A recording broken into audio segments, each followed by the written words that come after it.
guys, ito tayo ngayon sa Pinto Art Museum. Grabe guys, nakakapagod. Tingnan nyo naman, mula sa Gallery 1 hanggang Gallery 7, ang daming gallery guys. Saka more lakad siya guys. Grabe. Ito yung ito yung map. Ito yung guide namin papunta do sa Gallery 1 hanggang Gallery 7. Yun, bali sakto naman guys, maganda. Sulit yung 250 pesos na entrance dito guys. Sulit guys sa Pinto Art Museum. Pagod lang kasi napapahinga, tapos uuwi na rin ako maya-maya konti. Pahinga lang tayo guys.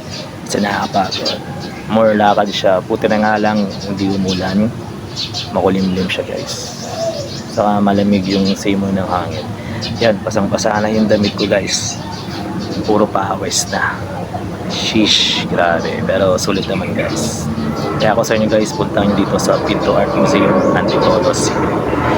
Sulit, entrance 250 pesos. Saka nakakadagdag kaalaman sa art and science in paintings. Yan, sa abstract na rin. Yun. Sa mamilig sa abstract arts, yan, pwede dito sa Pinto Art Museum.